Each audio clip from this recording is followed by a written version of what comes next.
대구 카톨릭대학교 바이오메디 대학 산업보건학과 허용입니다. 요즘 면역에 대한 이야기들이 참 많이 나오죠. 팩트 체크도 나오고 또 사이토카인 스톰이라는 이야기도 있고 아무튼 이 면역은 우리 몸 건강 유지에 있어서 핵심이기 때문에 특히 이제 일하는 사람들의 환경, 즉 작업 환경이죠. 여기에서 우리가 이제 면역 기능을 여러 가지 형태로 이제 평가를 하는데, 특히 이번에 이제 저희가 준비한 농작업 환경 연계 농업인 면역 기능 평가의 이 부분은 다양한 농작업 환경에서 여러 가지 유해인자에 이제 노출되는 그로 인해서 이제 특히 이제 농업이라는 작업 환경을 통해서 누적된 어떤 건강 유해 요인, 특히 항암 또는 항바이러스, 최근에 이제 코로나19와 관련해서도 이 면역 기능에 대한 어떤 충실성 이런 것들이 논의가 되고 있기 때문에 이런 유해인자 노출에 따른 면역 기능 평가는 그 작업자의 건강을 어느 정도 반영하는 그런 지표로서, 또한 건강 장애를 예측할 수 있는 지표로서 우리가 사용할 수 있기 때문에 중요하다고 생각을 합니다.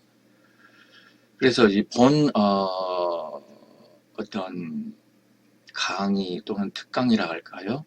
이 부분은 우선 이제 농작업 환경 연계 농업인 면역 기능 평가의 의의를 설명하고, 그런데 면역학적 용어가 사실 조금 어렵죠, 일반인들이 이해하기가. 그래서 이제 후반부에는 전반부의 내용을 조금 더 깊은 이해를 하기 원하시는 분들을 위해서 면역학의 아주 핵심 개념만 소개하도록 하겠습니다. 실제 이제 면역학적인 어떤 여러 내용들을 여러분들께서 궁금해 하시는 것 같아서 이 내용을 이 자료를 준비하였습니다. 지금 농업은 생명산업이다, 미래 원천산업이다, 식량자원하다, 좀 100가지 말로 해도 우리 먹거리에 대한 우리 농업, 우리 농산물, 신토부리, 이것은 그 중요함이 한이 없다고 생각을 합니다. 예를 들면 지금 이 김홍도의 풍속도에서도 보시듯이 우리 이제 전통적으로 농업은 우리의 이제 기간 산업이 되어 있었고, 지금 보면 이런 이제 그 추수 탈곡하는 장면 또는 실제 논을 장기질 이 가는 장면들을 이제 볼 수가 있습니다. 사실 이러한 그 풍속도에서도 작업 환경에서 오는 다양한 유해인자들을 우리가 엿볼 수 있습니다. 물론 당시 김홍도 화가님이 그걸 고려하고 이 그림을 그렸다고 생각은 글쎄요, 잘 모르겠습니다만, 예를 들면 이런 이제 그 탈곡을 추수와 관련해서 탈곡을 할 때 사실 먼지가 많이 일어납니다. 요즘 와서는 이것을 유기분진이다 이렇게 이야기를 하고, 그로 인해서 폐를 중심으로 한 호흡기 질환이 농업인들에게 굉장히 어떤 중요한 직업성 질환의 한 분류로 되어 있습니다. 뿐만 아니라 지금 이렇게 무거운 별을 과연 지게가 정말 편했을까요? 예를 들어서 이 불편한 나름대로 지게를 본인 이 농업인이 불편하다고 느꼈을 때 거기에다가 이렇게 무거운 별을 얹어가고 했을 때는 학문적인 용어로 근골격계, 인간공학적 유해인자, 즉 불편한 작업 자세에서 지속적으로 오랫동안 했을 때 근골격 부위에, 특히 이 경우는 이제 어깨 또는 허리 부분에 여러 가지 이제 질환이 유발되는 그런 것도 볼 수 있고요. 특히 이제 이런 경우 예를 들면 이제 소의 뒷발에 채인다든지 하는 그런 사고, 또는 이렇게 토양을 농원을 직접 파헤침으로써 우리가 여러 가지 지표면에 있는 예를 들면 미생물학적인 유해인자, 특히 병원체죠. 많은 분들이 공감하듯이 이제 가을이 되면 예를 들면 뭐 찌찌가무시다, 렙토스파이로시스다, 이런 감염성 질환이 농업인들에게도 발생을 하는데, 이런 이제 생물학적인 또는 사고적인 그런 유해인자들을 볼 수 있습니다. 아무튼 우리가 이런 이제 농업의 여러 다양한 환경 속에서 노출되는 유해인자는 굉장히 이제 다양해서 그걸 지금부터 좀 구분해 보겠습니다. 먼저 이제 화학적인 유해인자다. 대표적으로 이제 농약을 들 수 있겠죠. 살충제라든지 제초제. 그런데 여러분 아시다시피 이 살충제는 크게 유기염소계 살충제, 유기인제, 카바메이트계, 피레스로이드계, 이렇게 분류가 다양합니다. 물론 이것들의 이제 합성, 특성상 화학 구조를 고려해서 이제 나눈 것인데요. 그러나 공통적으로는 이러한 농약 중독에 있을 때는 이제 신경 독성, 예를 들면 이제 저도 이제 과거에 이제 이런 연구를 하면서 현장에서 경험한 건데, 농약을 치고 나서 오후에 이제 요실금이 오는 그런 증상을 호소하시는 분들도 있었고, 여러 가지 이제 말초신경 장애, 병변, 이런 것들을 호소하시는 분들도 있었고, 그래서 이 신경 독성이 이 중요한 하나의 이 독성이 되겠습니다. 이러한 농약은 비단 농업인뿐만 아니라 일반인들에게서도 사실 이제 독극물 그래가지고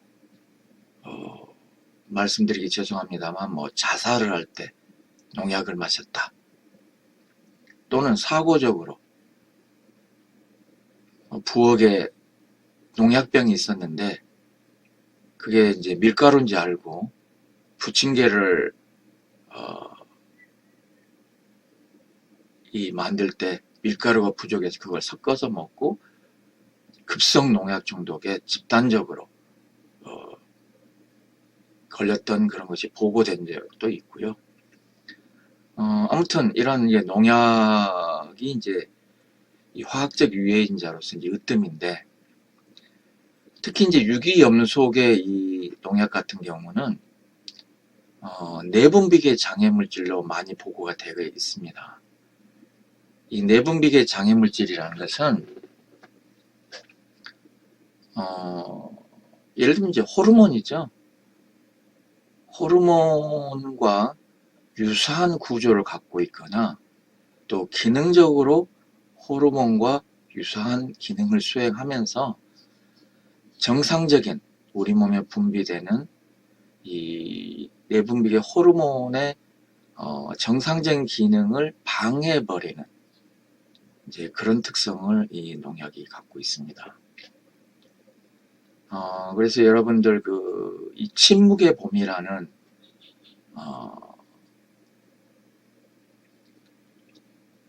여러분들 혹시 소설이라기보다는 하나의 이 다큐멘터리죠. 제가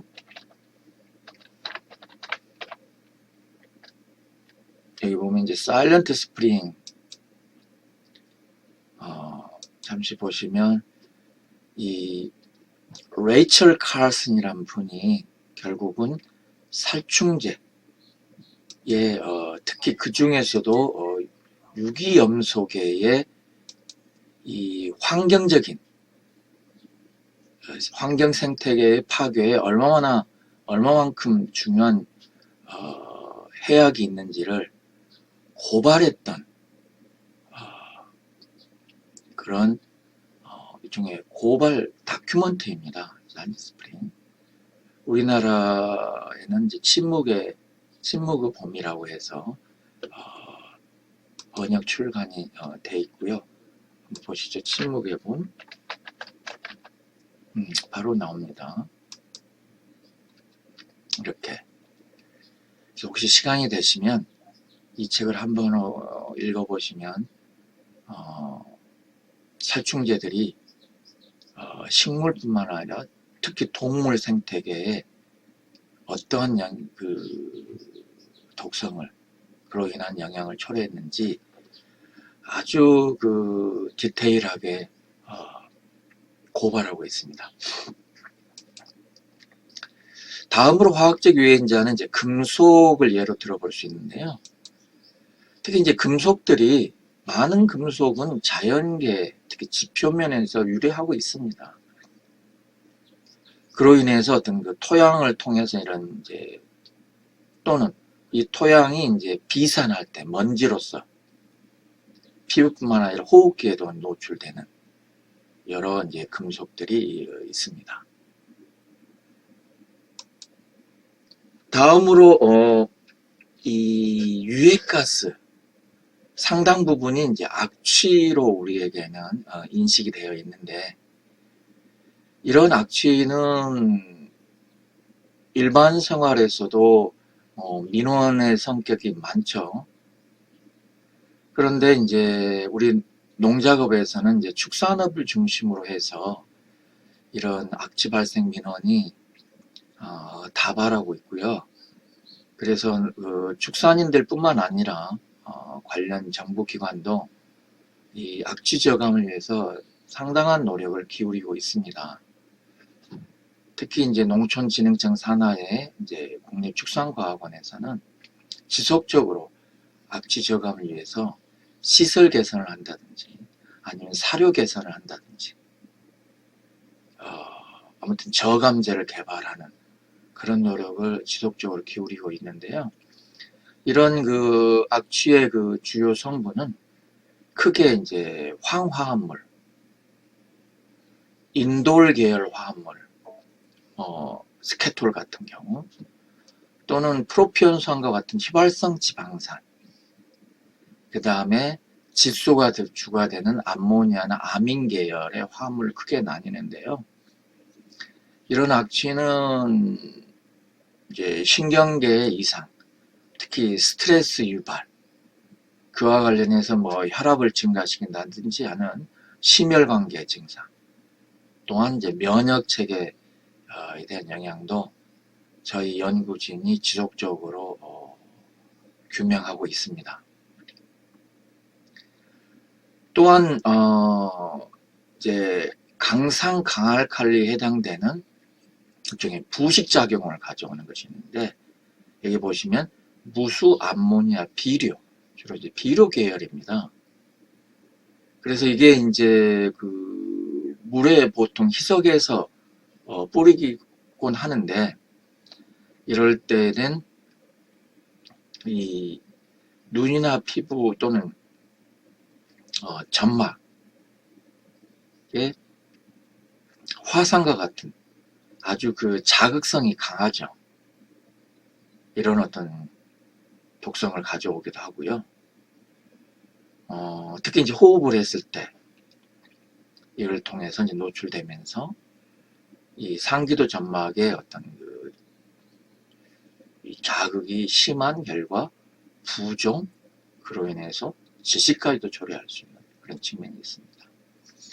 특히 이런 비료로부터 이제 환경 오염이 되면서 지하수원을 이제 오염시키는 경우가 있는데요. 또한 이제 동물 분뇨에서도 이제 지하수원이 오염되면서 질산염이 이제 생성되고, 이 질산염은 저희 그 인간들의 이제 혈액의 적혈구 아시죠? 이제 주로 이제 산소를 운반하는, 보통 우리는 빈혈이라는 것은 적혈구 안에 헤모글로빈 수치가, 왜냐하면 이 헤모글로빈이 산소를 운반하거든요. 이 수치가 예를 들면 보통 12에서 15 정도가 정상인데 9 아래로, 심지어는 5 아래로 떨어지는 경우도 있어서 그런 이제 빈혈을 유발을 할 수 있는. 그런데 이제 이 헤모글로빈의 이 질산염이 여기 보시는 것처럼 메트 헤모글로빈 혈증이라고 해서 산소 운반을 저해한다는 이야기입니다. 이제 그렇게 해서 이제 빈혈을 초래할 수도 있는. 아무튼 이런 다양한 화학적인 유해인자에 이제 농업인들이 이제 노출되고, 그로 인한 여러 가지 작업상 재해가 보고되고 있습니다. 그 다음에 이제 두 번째로 인간공학적인 유해인자는 아까 그 풍속도에서 보셨듯이 이 불편한 작업 자세로 인해서 근골기 질환이 오는 건데,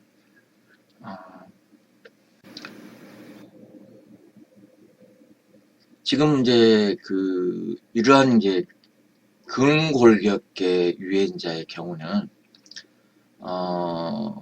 사실 이제 농업인들이 지속적으로 잠깐만 끝나버렸나? 이렇게 유해인자의 경우는 여러분들이 이제 보시면 뭐 굉장히 다양한, 예를 들면 이 그림을 한번 보시죠. 이렇게 불편한 자리에 순간 허리가 삐끗한다든지, 그러니까 무리하게 어떤 것들을 힘을 손으로 이동시킨다든지, 뭐 심지어는 뭐 가지치기 또는 순 따기 이런 데서 이제 손목 부위에도 이제 오고요. 그래서 이제 이런 인간공학적인 유해인자. 그 다음에 이제 물리적 유해인자인데, 사실 이제 단순 먼지라기보다는 이 농작업에서 노출되는 먼지는 유기먼지. 즉, 유기먼지라는 것은 이 안에 유기물체, 대표적으로 이제 병원체, 미생물, 또는 뭐 동물의 털이나 또는 분뇨 이런 것들이 이제 발라가지고 공기 중에 비산하고, 그래서 이런 유기문진 같은 경우는 정말 다양한 농작업에서 노출되고 있습니다. 예를 들어서 비닐하우스 시설 재배, 뭐 장미 절화 과정이라든지, 또는 뭐 포도와 같은 이제 과수 경작, 특히 이제 밭작물, 물론 논 벼의 경우도 이제 추수 탈곡을 할 때에 이러한 이제 먼지에 노출되고요. 특히 대표적으로 이제 저희 연구진은 이제 축사에서의 유기분진의 건강, 특히 면역기계 영향을 연구했는데, 아무튼 이런 분진이 있고요. 그 다음에 이제 이 라돈가스. 라돈은 이제 방사능 가스죠. 그리고 실제 이제 이 자연계에 존재하는데, 토양이나 안반, 지하수 등에서 유리되어서 이제 가스 형태로 노출되고 합니다. 그러다 보니까 아무래도 이제 그런 토양, 안반, 지하수 이런 것들이 일반인보다는 농작 환경에서 이 접하는 어떤 그런 재반 조건이 더 높죠. 물론 특히 이게 이제 실외에서 노출되는 경우는 바로 비산해 버리기 때문에 큰 문제는 되지 않는다고 보고되고 있지만, 실내에서 이런 라돈가스에 노출됐을 때는 특히 이제 흡연자의 경우는 흡연과 라돈은 폐암 발생에 있어서 굉장히 상승작용을 하는 것으로 알려져 있습니다. 그런데 이제 무엇보다도 이제 특히 점점 날씨가 더워지고 있죠. 태양빛도 강해지고 있고요. 그래서 매년 보면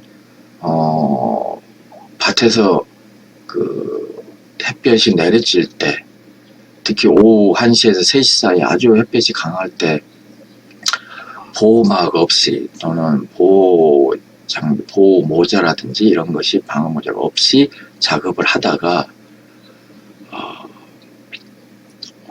일종의 열사병에 의해서 불행한 결과가 초래되고 하는데, 이런 이 강렬한 태양광선 중에 이런 파장을 갖고 있는 자외선의 경우 백내장 또는 피부암 등을 유발하는 걸로 알려져 있습니다.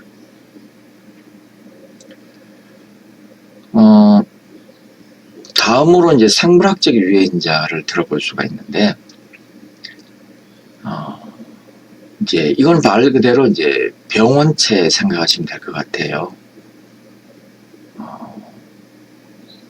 특히 이제 병원체 중에는 이제 미생물도 있고, 바이러스도 있고, 곰팡이도 있고, 특히 이제 그 뇌독소라고 해서 그람 음성세균에서 유래되는 이제 그람 음성세균의 세포벽이라는 성분인데, 이게 굉장히 그 사람에게 치명적인 역할을 수행하거든요. 그래서 이제 이런 생물학적 유해인자는 아예 농부폐증이라든지 또 사일로 증후군이라든지 이렇게 알려져 있습니다. 특히 사일로 아시죠? 이제 보면 이 겨울 동안에 이제 가축들에게 이 건초를 급이하기 위해서 가을까지 준비된 이제 건초를 옛날에는 이 사일로에다가 지금은 이제 이런 것들이 이제 기계적으로 또 생산적으로 공급이 되기 때문에 이걸 전문적으로 판매하는 회사들이 있기 때문에, 특히 이제 가을 그 추수 후에 보면 논에 여러분들 마시멜로우 같은 모양으로 해서 하얀 비닐에 둥그렇게 쌓여 있는 그것을 이제 건초를 그렇게 이제 재활용하는 거죠. 가축 사료로서. 그런 것도 있는데, 아무튼 전통적으로는 이런 사일로에 보관했다가 두기 때문에 이런 사일로에 이제 그 건초더미에서 곰팡이가 번식을 하고, 이 곰팡이를 이제 급이하는 과정에서 곰팡이 포자 이런 것들이 날리면서 곰팡이 주위라는 독소, 마이코톡신이라고 합니다. 이 독소가 또한 이게 발암인자거든요. 암을 유발하는 그런 것도 이제 직업적으로 문제가 되고요. 그다음에 이 말씀드렸듯이 이제 찌지가무시나 렙토스피리친 같은 곤충 또는 설치류가 매개하는 감염병도 있고,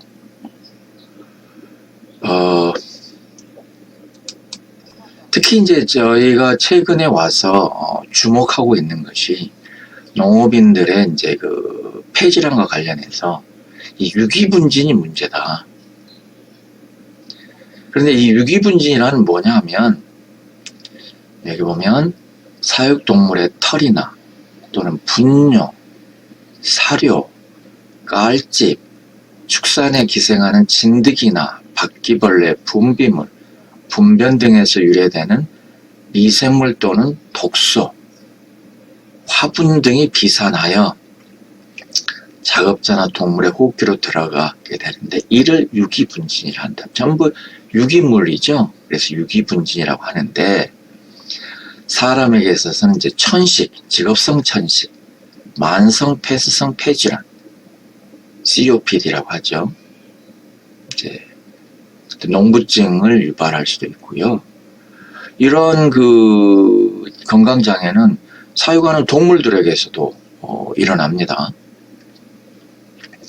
그래서 특히 유기분진 중에 있는 그람 음성세균의 세포벽이 이제 내독소인데 이게 아주 핵심적인 성분으로 되어 있다. 그 말씀을 드리고요.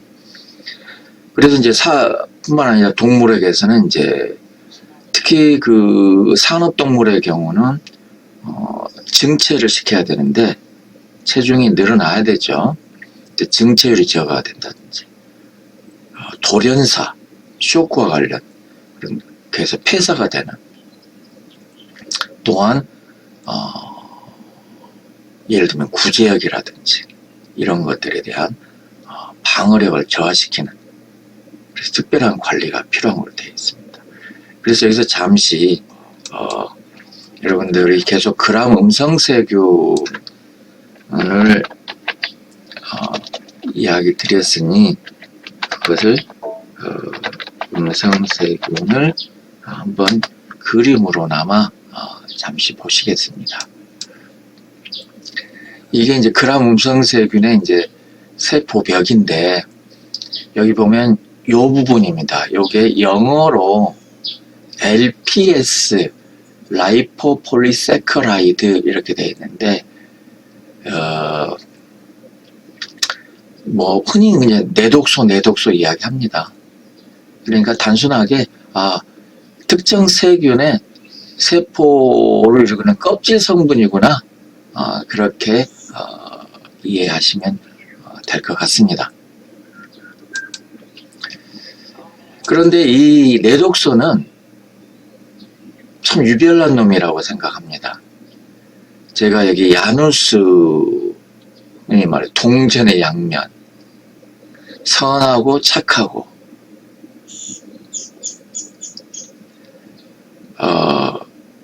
지킬 박사와 하이드 뭐 그런 비유가 적절할까요? 왜냐하면 물론 논란이 되고 있습니다만 어렸을 때 예를 들면 농촌 지역에서 자연 속에서 뭐 흙도 만지고 뭐 그런 볏짚 뭐 이런 데서 또 먼지도 노출되고 한 어린이들이 알레르기 발생이 적다는 사실이 세계 곳곳에서 보고가 되고 있습니다. 도시에서 자란 애들보다. 그래서 왜 그럴까 하고 조사해 봤더니 이런 내독소가 알레르기 질환을 유소년기에 노출되어 있을 때는 이런 알레르기 발생을 저하시킨다. 물론 이건 논란이 되고 있습니다. 아직까지.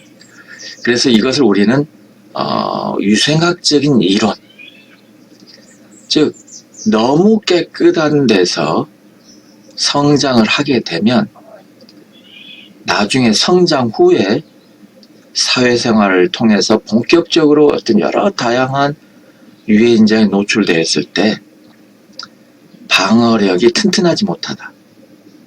즉 어렸을 때부터 맷집을 키운다? 예를 들면 농촌 지역에 가보면 여기저기 물을 보관하는 이제 저수지들이 있죠. 그런데 이제 저수지보다는 예를 들면 이제 해안가에 가보면은 여러 가지 방벽이 있는데 끊임없이 이렇게 조금씩 작은 파도가 찰랑찰랑 쳐서 그러한 방벽은 나중에 큰 파도가 오더라도 버텨낼 수 있지만 평상시 이런 맷집에 약한 경우 한 번에 큰 파도가 쳐버리면 쉽게 그 벽은 무너질 수 있다. 즉 맷집을 강화하자, 뭐 그런 측면이죠. 그런데요, 성인의 경우는 이 내독소가 여기 보시는 것처럼 전신적으로 염증 반응, 특히 폐혈증 같은 경우를 촉발시키고, 특히 그 섬유 직접에서 직업적으로 발생하는 섬유 조각에 노출되어서 면폐증 이런 것을 악화시키고, 호흡기를 통해서 노출될 때는 기관점이라든지 폐렴 등과 같은 알레르기 증상을 더욱더 심하게 하고, 이런 좋지 않은, 그래서 이제 그 야누스의 두 얼굴이라고 합니다. 근데 농업인들의 경우는 바로 여기에 해당이 되겠죠. 그래서 이제 이와 관련해서 저희가 오늘 이 강의의 주제가 농작업 환경에서 이제 면역 기능 평가의 의미 또는 의의이기 때문에, 사실 저희 연구진이 거의 한 20년 동안 축산업을 중심으로 한 농작업 환경에서 면역학적인 여러 가지 건강 장애를 평가해 왔습니다. 이거는 그동안 저희가 주요하게 발표한, 국내적으로 발표한 연구들인데요. 그래서 이제 결국은 이런 것들이 이제 국제적으로 이제 많은 인정을 받고 있고, 특히 직접 농업인을 대상으로 해서 면역 기능을 평가하고 그 환경에서의 유해인자, 특히 먼지 또는 내독소의 수준과의 상관성을 계속 규명해 나가는 연구를 종합적으로 수행을 해오고 있고, 그런데 이런 유기먼지나 내독소가 적게 발생이 되려면 어떠한, 예를 들면 축산업 환경, 사육 환경을 마련해야 될 것인가 하는 그런 권장안도 저희가 농업인들에게 배포 교육도 하고 있습니다. 아무튼 이제 지금 조금 더 깊숙이 들어가 보겠습니다. 이게 지금 복잡한 과정이 있습니다. 그러나 이 부분은 제가 2부에서, 아까 후반부에서 말씀드린다고 했던 면역학의 좀 핵심적인 개념을 한번 보시면 더 잘 이해가 될 건데, 큰 개요는 이렇습니다. 이제 유기분진 중에서 내독소를 농업인들이 호흡기에 이제 노출이 되면, 물론 이 분진이라는 것은 최근에 와서는 이제 미세먼지 또는 초미세먼지에 대한 이제 건강 영향이 농업 환경에서도 이제 문제가 되기 때문에, 그러한 먼지와 더불어서 그 안에 이제 내독소 또는 이제 냄새 물질도 같이 섞여 들어옵니다.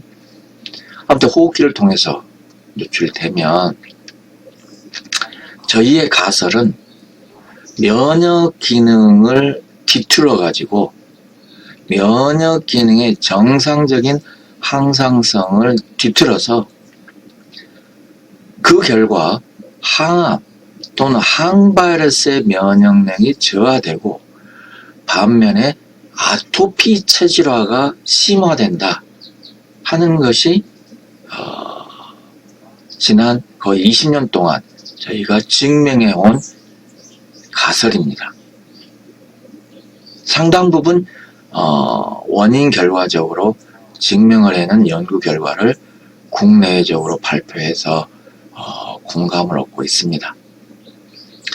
이런 그 면역 기능의 이제 혼란 또는 뒤틀림으로 인해서 천식 같은 농부폐증 또는 관련 면역기계 기저질환이 발생할 가능성이 높아진다 하는 건데요. 이런 것은 직접적인 어떤 예를 들면 축산업과 같은 경우는 이 산업동물에 있어서도 면역력을 저하시켜서 갑자기 폐사가 늘어난다든지, 지금도 이제 아프리카 돼지열병 바이러스가 휴전선을 주변으로 해서 경기 강원 지역에서, 물론 지금 코로나19 때문에 일반인의 관심사에서는 잘 드러나지 않지만 아직도 관련 동물 방역과 관련해서 많은 관계자분, 수의사들이 수고를 해주시고 계십니다.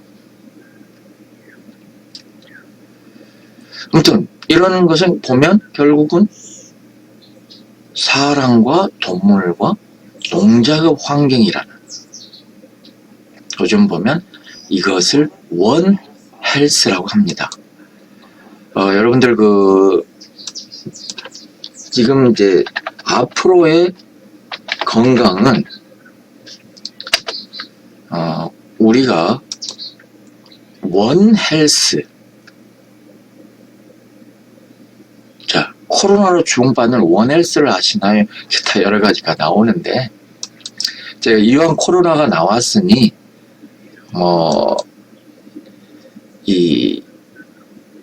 좀 더 설명을 드리면, 코로나의 지금 처음 시작은 동물로부터라는 데는 이견이 없습니다.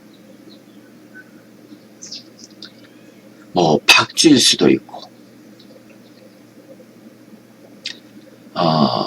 아무튼 그러한 동물에서의 병원체 코로나19 바이러스가 어떠한 경로를 통해서 인간에게 노출이 되었던 거죠. 중국에서. 그러면서 그 병원력, 그 치명력이 동물과 다르게 사람에게서 오늘날 정말 질병관리본부장님께서 말씀하셨던 참 무서운 바이러스입니다. 활동력이 강한 젊은 세대에는 거의 무증상. 그러면서 이제 흔히 사일런트 캐리어, 침묵의 전파자. 그래서 결국은 노년 세대에서 면역력이 약한 노년 세대가 치명적인 안타까운 죽음을 맞이하게 되는 그런,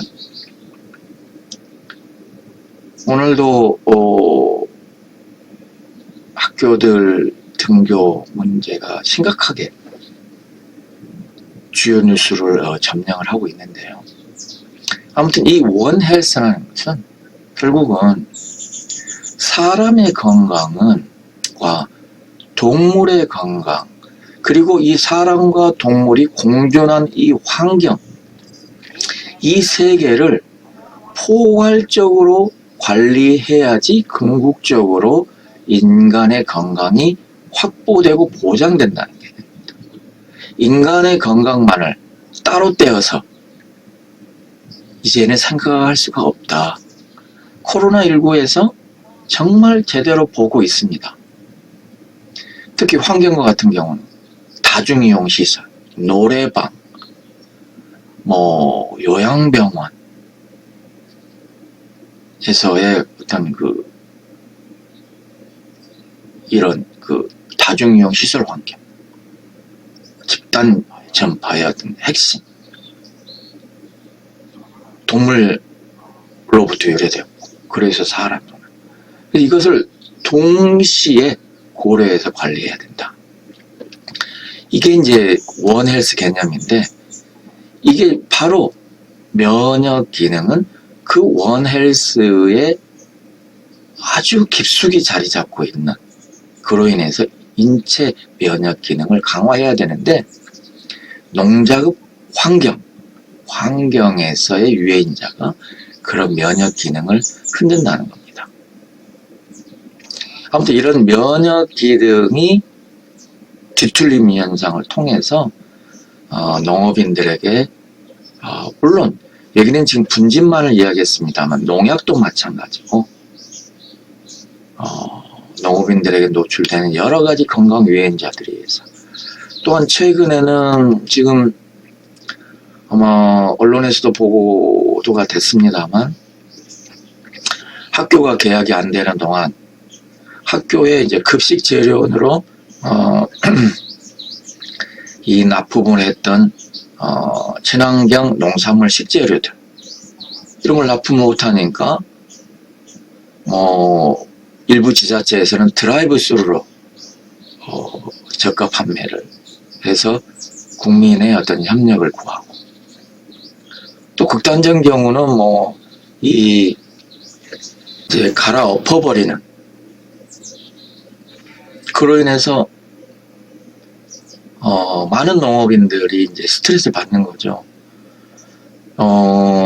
한참 전에 뉴스에는 이제 화훼 농가에서 이 화훼들을 수출을 해야 되는데 하늘길이 막히면서 내수라도 진작을 위해서 드라이브 스루로 판매한다든지 아니면 지자체의 행정력을 동원해서 판매하는 그런 부분까지도 그래서 참 심리적인 스트레스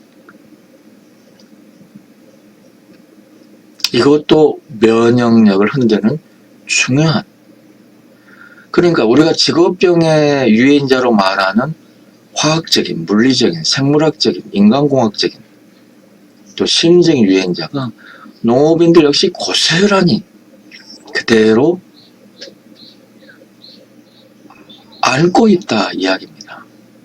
그래서 저희가 그 심연부에 자리 잡고 있는 질병과 관련해서 면역학적인 기능을 평가해 보면 정상적인 면역 기능을 갖고 있다. 아니면 어느 부분이 현재 좀 문제다. 그걸 말씀드림으로 인해서 조금 더 건강관리 또 관련된 일에 대한 어떤 완급 또는 경중 조절을 농업인들이 하실 수 있는 조그마한 계기를 드리고자 함입니다. 저희가 면역 기능을 평가하는 것은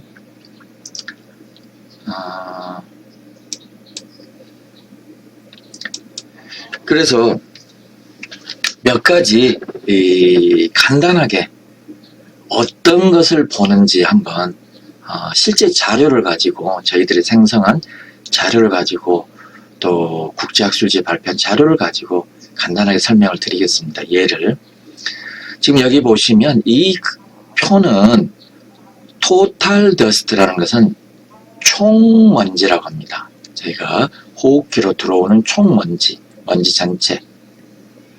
그러니까 공기 1입방 미터를 흡입한다고 했을 때에 몇 밀리그램이 저희 호흡기로 들어오느냐 내용이고요. 여기 respirable dust라는 것은 우리 허파과리 아시죠? 폐에 허파과리, 폐포라고 하는데 거기까지 깊숙이 들어가는 먼지. 이거는 먼지는 들어오다가 비강, 콧구멍에 있는 섬모에서도 잡혀 나오고요.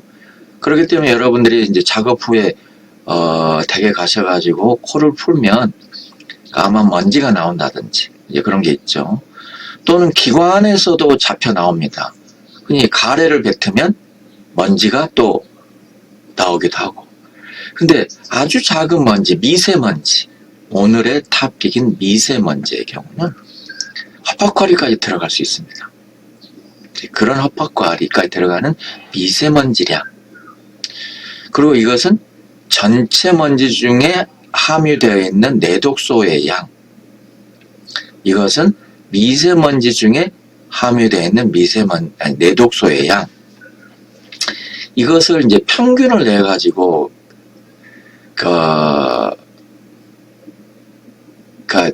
내독소량이 고농도로 내출되고 있는 그룹과 저농도로 내출되어 있는 지금 보시면 여기 보면 100이라고 되어 있죠. 여기는 1수준. 이게 지금 현재 국제적으로는 아직까지 합의된 그 노출 기준 여치는 없습니다만, 저희가 평가할 때에 100을 넘어가면 내독소에 따른 건강 영향, 면역 기능의 뒤틀림 현상이 나타난다고 국제적으로 잠정적으로 서로 합의를 하고 있는 수준입니다. 이걸 보시면, 그래서 내독소 양이 높고 낙관 그룹을 이제 비교를 했습니다. 저희가 여기 보면 이제 통계적으로도 유의하게 차이가 있는 두 그룹을 비교를 해 보면, 이제 그렇게 이제 비교를 해서 저희가 이렇게 이제 면역 기능을 보기 위해서는, 특히 유기분진하고의 면역 기능을 보기 위해서는 이런 것을 이제 기본적으로 평가를 합니다. 개개인별로 또는 환경별로 평가를 합니다. 그래서 우리 농작업 환경이 또는 내가 어느 정도의 내독소에 또는 먼지를 현재 들이마시고 있는지 이걸 안다면 저희가 예방 대책도 설명을 드리고 있어요.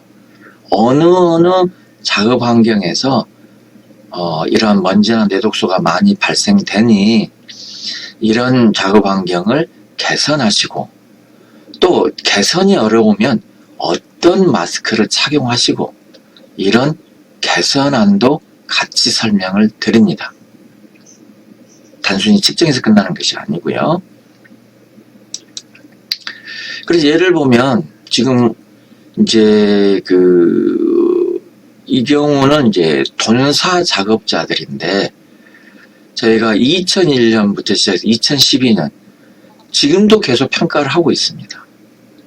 아무튼 돈사 작업자들이 피를 뽑아가지고 그 피에서 액상 성분만을 분리를 합니다. 그걸 우리는 혈장이라고 합니다. 이번에 이제 코로나19와 관련해서 혈장 치료 이런 말 들어보셨죠? 코로나19 감염에서 회복된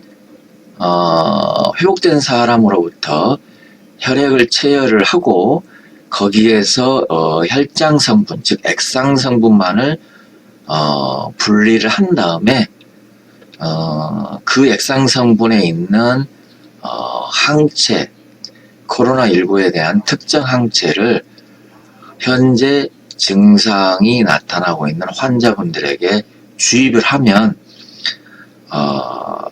회복률이 좀 높지 않겠나 해서 우리나라뿐만 아니라 일부 국가에서 시행을 하고 있습니다.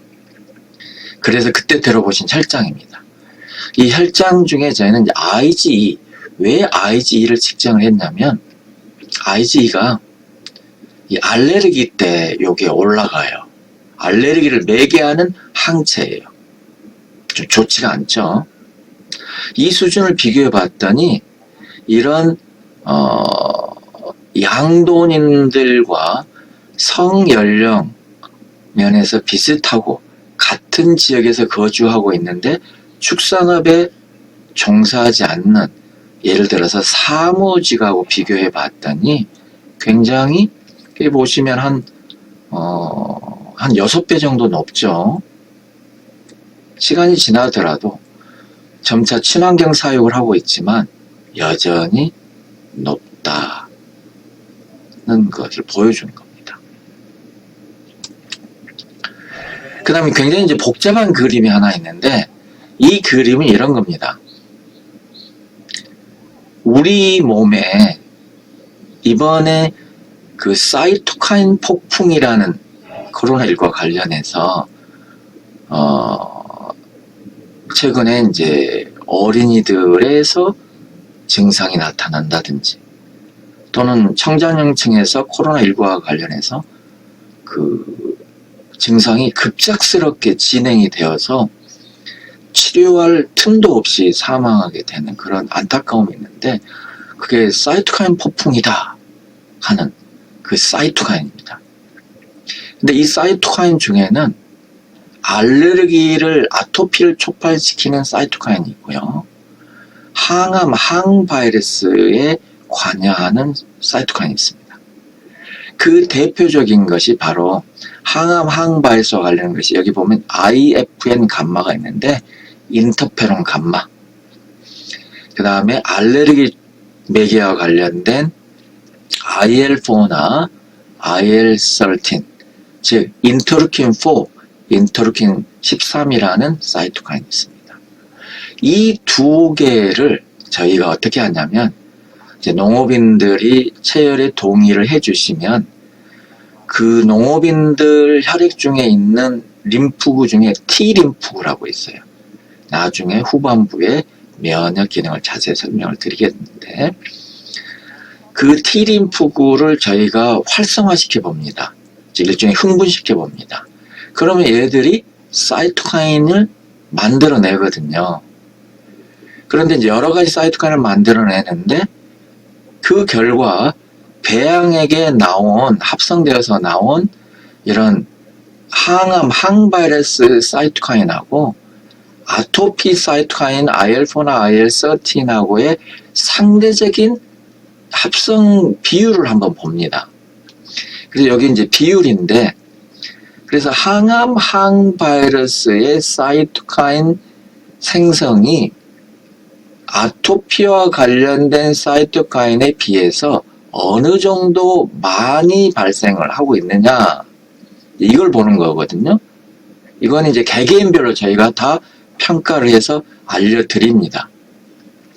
그래서 보시면요, 지금 이 경우는 양계업을 하시는 분들인데,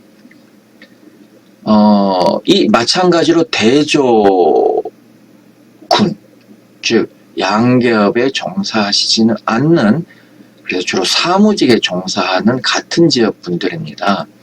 하고 비교를 해봤을 때에 요 비율이 높을수록 좋습니다. 즉 아토피 사이토카인에 대비한 항바이러스 사이토카인의 생성 능력이 높은 게 좋겠죠. 이 숫자가 높을수록 좋은데, 보시면 요게 이제 대조군입니다. 대조군에 비해서 현저하게, 즉 저희는 통계적으로도 유의하게 떨어진다는 말은, 양계업을 하시는 분들의 항암, 항바이러스의 능력이 같은 연령성 그런 그룹에 비해서 면역 기능이 뒤틀려 있다, 이렇게 이제 말씀을 드립니다. 물론 여기서 반드시 제가 말씀을 드리는 것은, 저희가 사실 현장에서 이 체열 동의를 받기가 굉장히 어렵습니다. 통상적으로 농업인들이 하시는 이야기가, 이게 뭐가 건강검진에서도 피 뽑는데 그거하고 뭐가 달라? 나는 건강해. 뭐 그렇다고 해서 뭐가 달라져? 안다고 해서? 이런 이야기들을 많이 하셔요. 그리고 특히 이제 축산업과 같은 경우는 계절적으로 어떤 유행병이 돌면 아예 그 축산 단지 내지는 방문이 원천적으로 차단되기 때문에 상당히 힘듭니다. 그래서 굉장히 지난 20년 동안 정말 난항, 어려움을 많이 겪었습니다. 그래서 이 기회를 빌려서 그럼에도 불구하고 협력해 주셨던 지난 20년간 많은 농업인들에게 감사드립니다. 정말 진심으로 감사드립니다. 그러다 보니까 이런 연구를 할 때는 저희가 이 연구 결과는 일부 소수에서 특정 지역에서 자발적으로 연구에 응해 주신 분들을 대상으로 한 것입니다 하는 단서를 꼭 답니다. 즉 일반화를 하기에는 조금은 무리가 있다. 그럼에도 불구하고 이렇게 별표가 있는 것은 그런 일반화의 전자의 통계적으로도 분석을 해봤더니 유의하더라. 그렇기 때문에 어느 정도의 일반화는 또 수긍할 수 있다는 점이 대기입니다. 꼭 그래서 저희가 통계 분석을 하게 됩니다. 아무튼 그 점 사전 양해해 주시기 바랍니다. 다 그렇다. 절대 그건 아닙니다. 저희가 특정 시기에 특정 대상을 대상으로 해서 연구한 결과가 그렇다는 것입니다. 그랬을 때에 저희가 보면 그럼 이런 면역 기능은 실제 보면 이런 내독소의 농도하고 또는 사육 환경의 조건하고 이렇게 상관성을 맺어봅니다.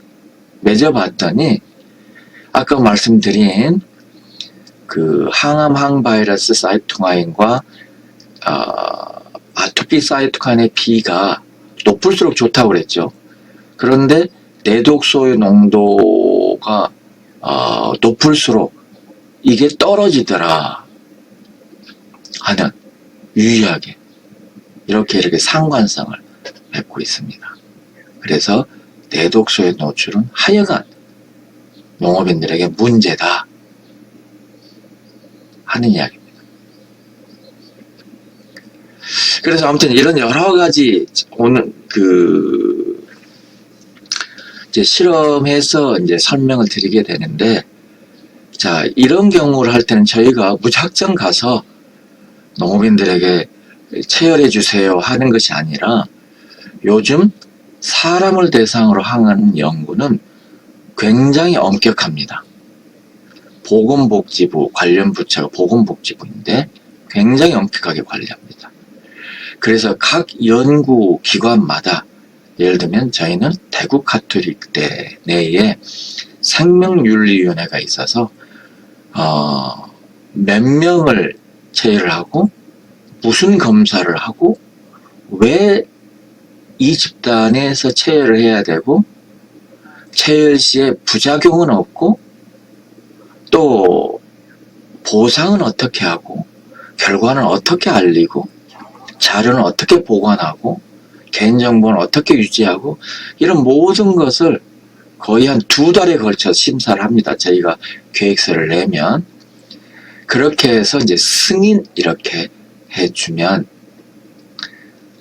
비로소 승인된 연구에 한해서 저희가 현장에 연구를 하기 위해 들어갈 수 있습니다. 그래서 이미 매년 이런 연구는 저희가 승인 절차를 윤리적인 측면에서 거친다는 말씀을 드리고요. 그러면 저희가 보통 혈액을 한 10cc 많이 체열하지 않습니다. 10cc 체열합니다.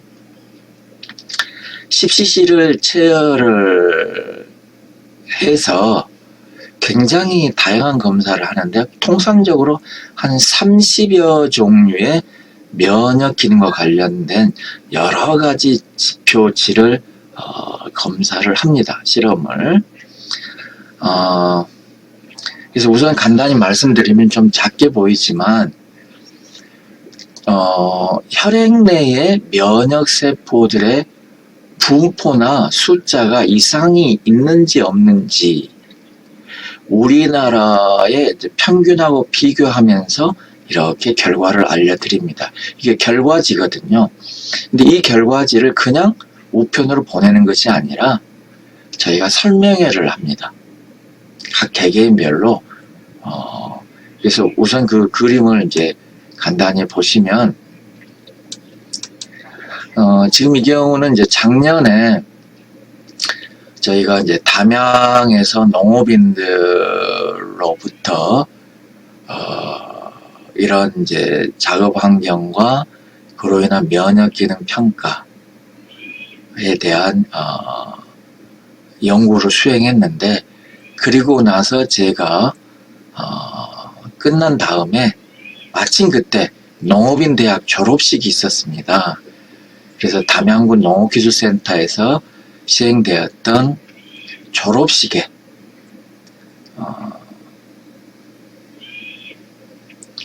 저희가 이제 방문을 해서 이렇게 결과를 설명해 드리는 있는. 그리고 이게 이제 종합적인 설명이 끝나고 나면 2차적으로 개개인별로 또 설명을 드렸습니다. 왜? 개인정보 보호 차원에서요. 아무튼 이제 이런 그 설명을 하게 되는데, 그 다음에 두 번째로 아까 말씀드린 혈장 내에 항체들이 주로 어떤 게 있지? 굉장히 많은 다양한 항체들이 있습니다. 이 항체 중에는 아토피와 관련된 항체도 있고, 또 코로나19와 관련해서 무력화시킬 수 있는 항체들의 종류도 있고, 그런 것들을 저희가 직접 분석을 해서 좀 항체 수준이 떨어집니다. 아주 좋습니다. 이렇게 알기 쉽게 제가 설명을 드립니다. 그 다음에 아까 사이토카인 보셨죠? 저희가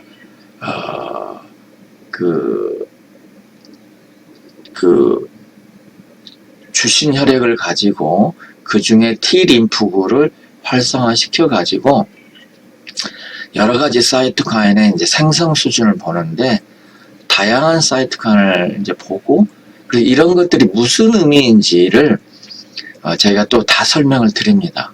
그래서 현재 이런 사이토카인에 한해서는 항암, 항바이러스 여기에 있어서는 크게 문제되지는 않는 것 같군요. 아토피 관련된 사이토카인이 굉장히 높네요. 뭐 이런 이제, 그래서 그걸 종합적으로 이런 항체하고도 관련시키고, 이런 알레르기 아토피 관련된 면역세포하고도 관련시켜서 종합적으로도 설명을 드립니다.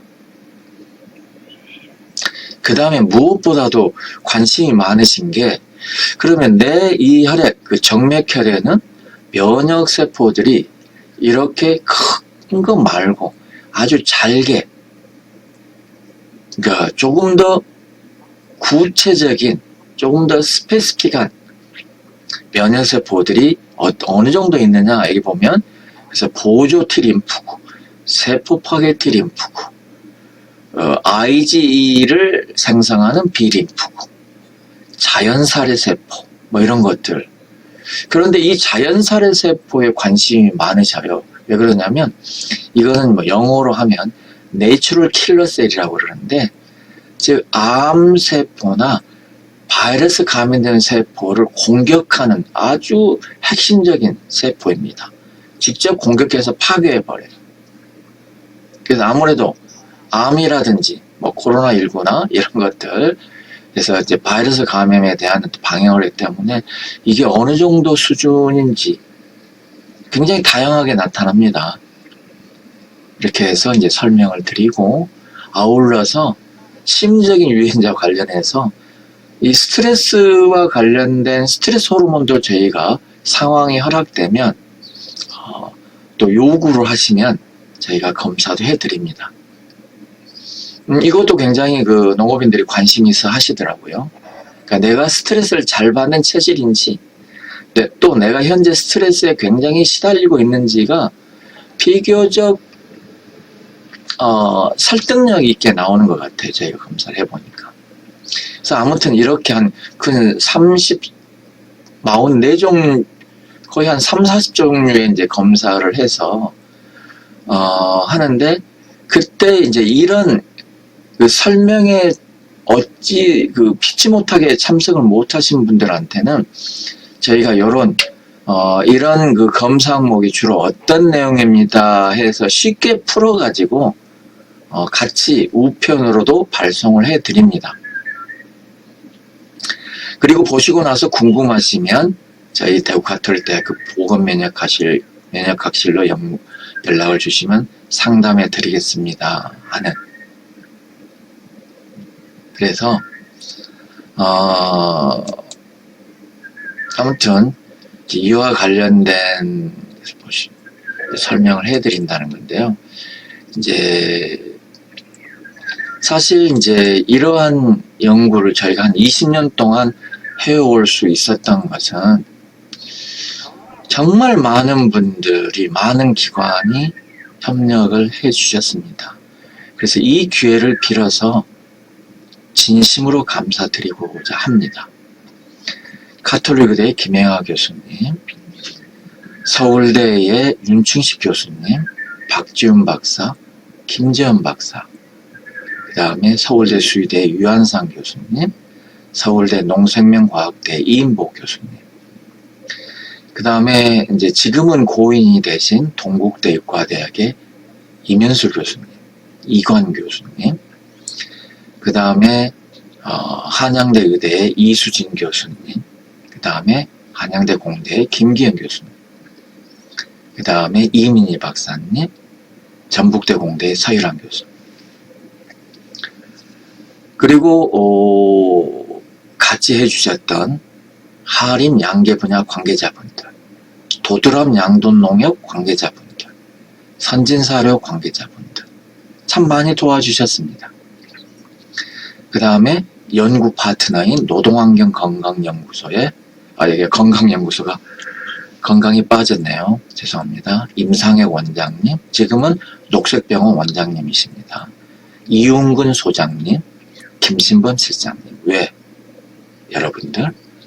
그 다음에 김진영 수의사로서 김승환, 이생근, 이원영, 정인규 수의사님들, 체열에 기꺼이 해주셨던 제를 해주셨던 최재순 임상병의사님, 그 다음에 이제 저희가 이 연구 대상에서 참여를 해주셨던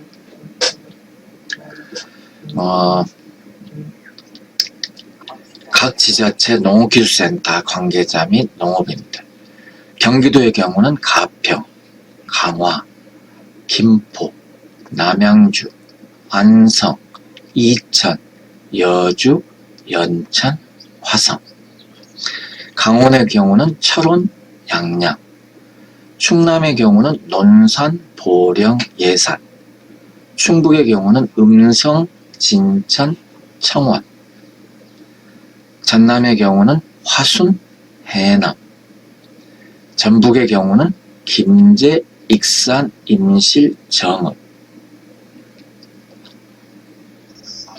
그 다음에 죄송합니다. 여기 가장 중요한 진안이 빠져 있네요.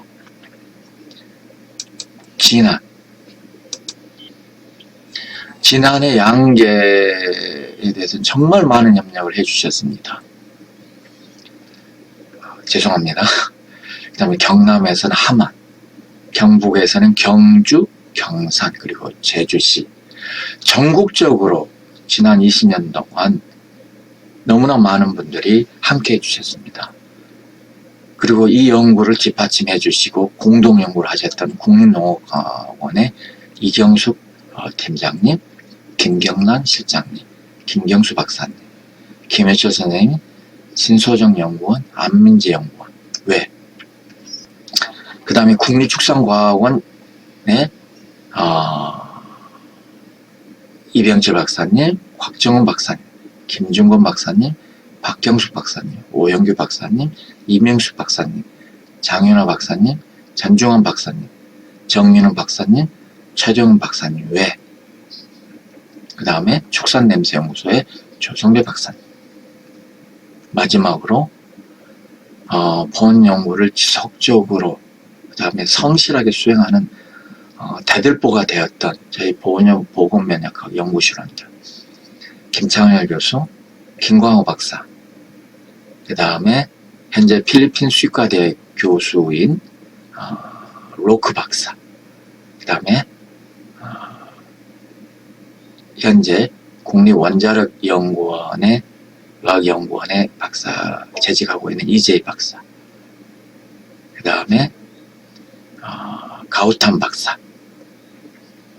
그 다음에 김지연, 김소남, 황소련, 여경욱, 임경동, 신경민, 송은섭, 조지훈, 신소정, 김현경, 조아랑, 김현지, 양수정, 만주 아차리아 언주 마을이잖아. 왜?